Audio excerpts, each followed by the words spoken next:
And to be respectful of all the other speakers, I'm afraid that we're going to not have an opportunity for some of the wonderful questions that have been coming in. I want to thank the individuals who have submitted their questions, and I do this with respect to the other speakers. So I am now going to share the podium with a wonderful colleague, Dr. Tucker Edmonds. Thank you so much. And she will proceed with the next session on the burden of maternal morbidity and mortality. And thanks again to the fabulous panel we just heard. Thank you so much.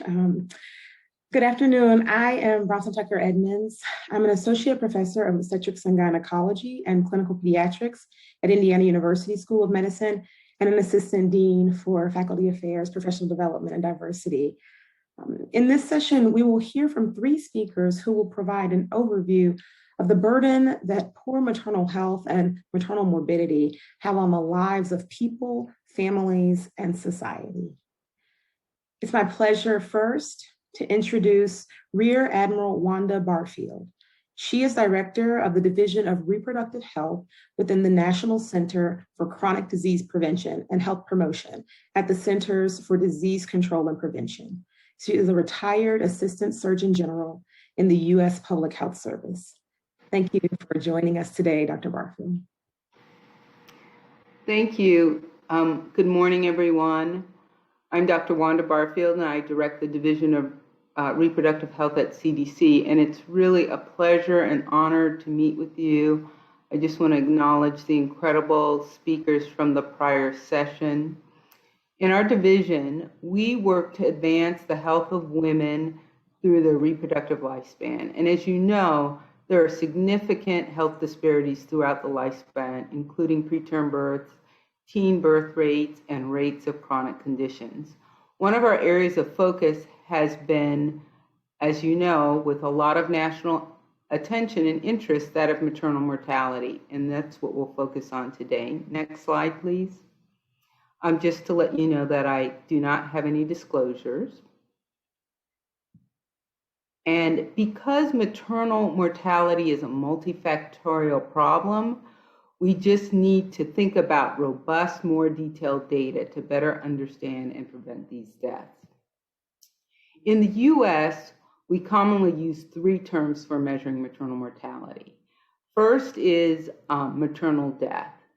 And this consists of a term used by the World Health Organization for measurement of maternal mortality. And a maternal death is defined as the death of a woman while pregnant for within 42 days of the termination of pregnancy, regardless of the duration or the site of the pregnancy, from any causes related to or aggravated by the pregnancy or its management, but not from accidental cause. Can you just click, please? Oh, no, go back, sorry. Thank you.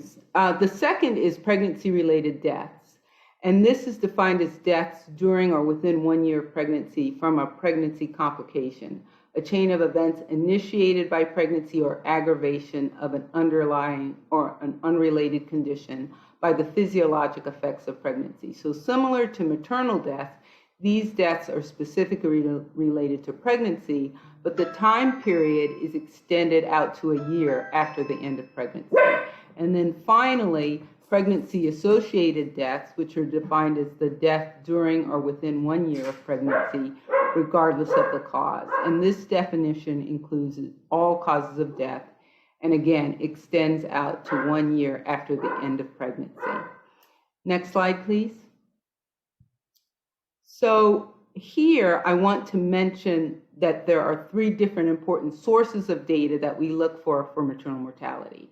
The first is NVSS, or the National Vital Statistics System, and it's a surveillance system that's led by the National Center for Health Statistics, and includes all causes of death for all ages. NVSS does not report a portion of pregnancy-related deaths, those that occurred during pregnancy and up to 42 days after delivery. The second is the Pregnancy Mortality Surveillance System, or PMSS. And this is a surveillance system that our team in the Division of Reproductive Health has led since 1987 using death certificates and linked birth or fetal death certificates. And this system reports deaths during pregnancy or within 1 year of pregnancy. It gives us information on the overall pregnancy-related mortality rates, rates by state, by race, ethnicity, and the timing of death in relationship to pregnancy. But PMSS does not show the whole picture.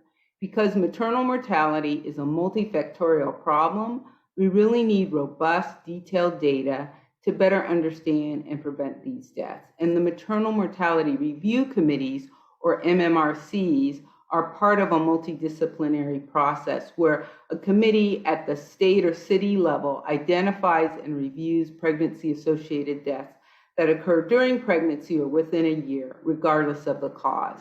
And MMRCs have access to multiple sources of information that provide a deeper understanding of the circumstances surrounding each death in order to develop actionable recommendations to prevent future deaths. Next slide. So MMRCs also have access to the Maternal Mortality Review Information Application, or MARIA. And MARIA is a CDC data system that provides a common data language for MMRCs.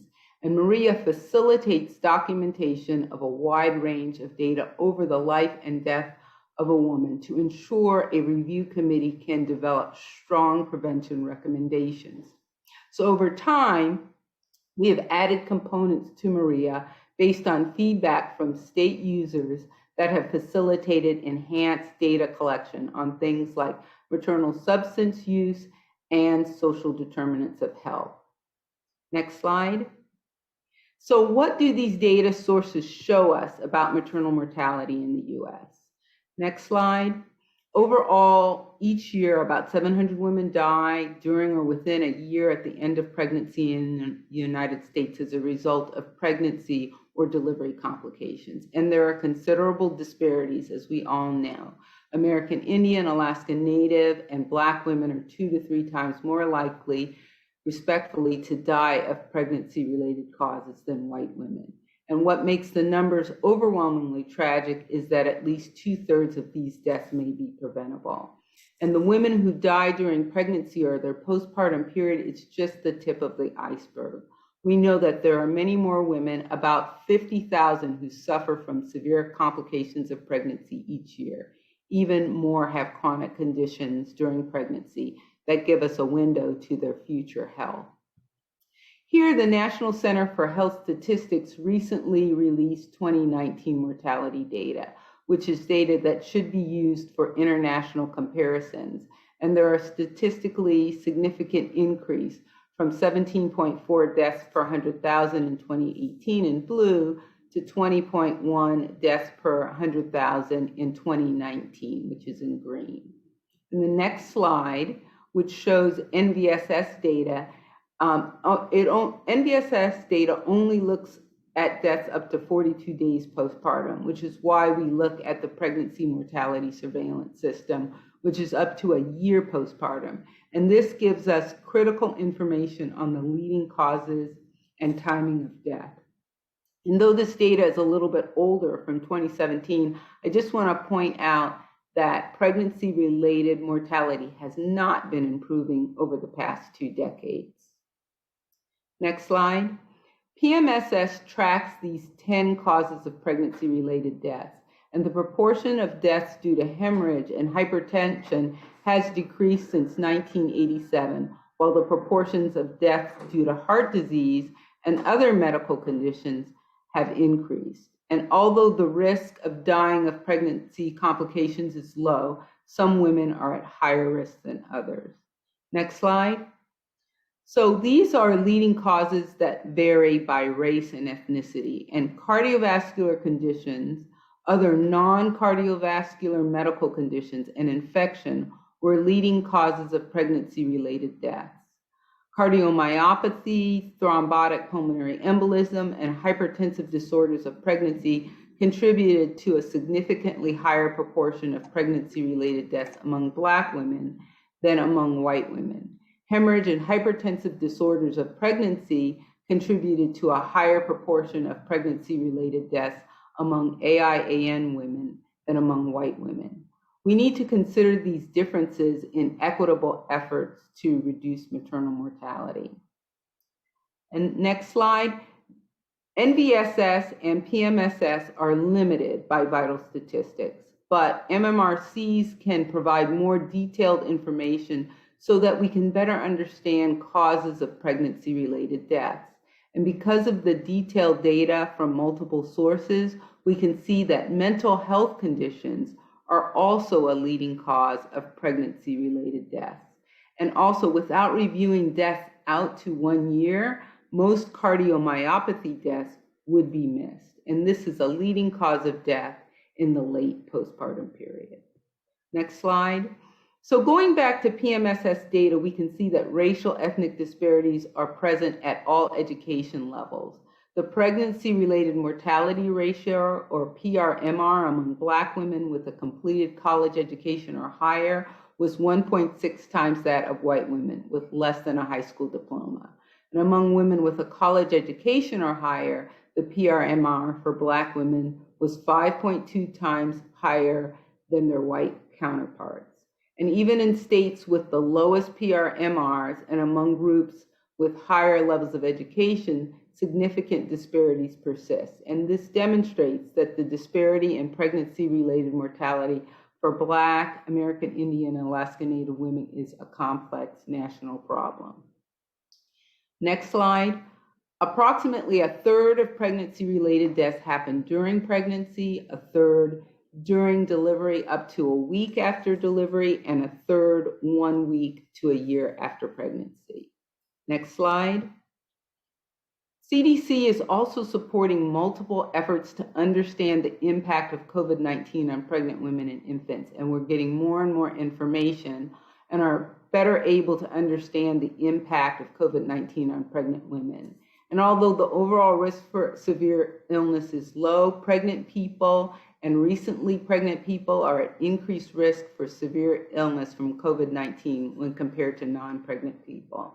There are physiologic changes in pregnancy that could increase the risk of severe illness, included and not limited to increased heart rate and oxygen consumption, decreased lung capacity, and the shift away from cell-mediated immunity. And we know that severe disease has been associated with other viral respiratory infections, including pregnancy.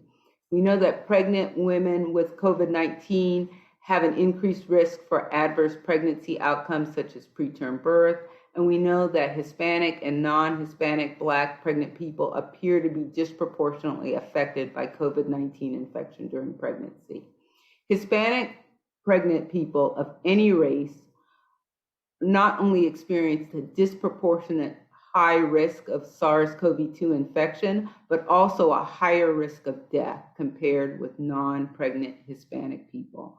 And non-pregnant Black people are overrepresented in the number of deaths reported among women with confirmed SARS-CoV infection, regardless of pregnancy status. So we need to make sure that all people have access to the care that they need and are aware of their potential risk for severe COVID illness.